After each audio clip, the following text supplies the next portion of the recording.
Hello everyone. So तुम्हाला दिसत आहे इथे की एक दोन पेस्ट्री आहेत आणि माझ्या दोन गोड मुली इथे बसलेल्या आहेत. तर कशासाठी असेल तर हे मी तुम्हाला सांगणार आहे. माझ्या मोठी मुलगी सुहासीचा 28 मार्चला बड्डे होता, पण अनफॉर्च्युनेटली त्यावेळी सुहासीला थोडा ताप पण होता आणि तिला कफ खोकला पण होता. त्यामुळे आम्ही त्यावेळी की केक वगैरे आणून काही सेलिब्रेट केला नाहीये. कारण मग केक आणला की ह्या दोघी बिलकुल खायच्या आधी राहत नाहीत आणि केक खाल्ला की तिला अजून जास्त खूप कफ होतो आणि आजारी पडते. सो आज अजून पण ऍक्च्युली ती इतकी बरी नाही झालेली आहे, तिला अजून पण थोडा लाईट खोकला कफ आहेच आणि ते केक कसे खूप गोड असतात आणि गोड खाल्लं की अजून जास्त कफ होतो. त्यामुळे आम्ही फक्त दोन पेस्ट्री आणलेले आहेत. एक तिला ऍक्च्युली सुहासीची फेवरेट आहे चॉकलेट, म्हणून तिला एक चॉकलेट केकची पेस्ट्री आणलेली आहे आणि श्रुतीसाठी पायनॅपल. ओके, ही आमची छोटी गोंडस क्यूट बेबी आहे, ती पण बसलेली आहे दीदीसोबत. श्रुती, आज कोणाचा बर्थडे आहे? सुहासीचा. अरे वा वा वा वा वा. मग दीदीला विश कर, हॅपी बर्थडे बोल. त्या हाताने कर बाबू. बाबू राईट हँडने कर, असे त्या हाताने कर, राईट हँडने. हा, या हाताने कर हॅपी बर्थडे. हा,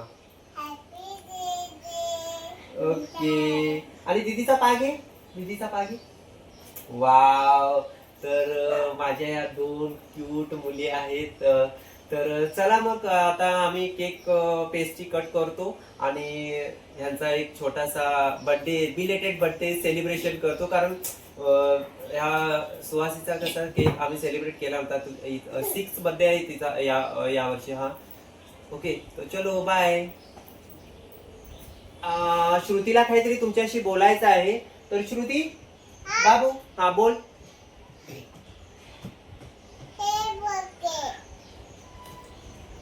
केक आहे. कोणासाठी आणले?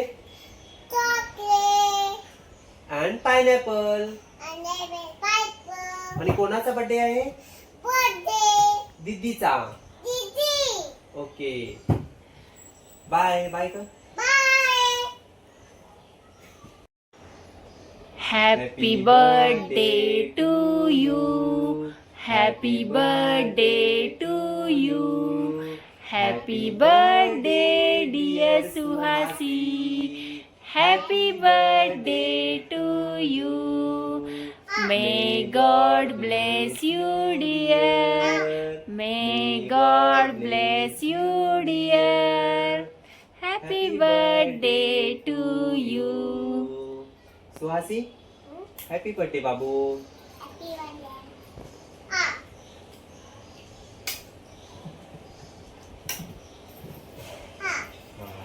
बस.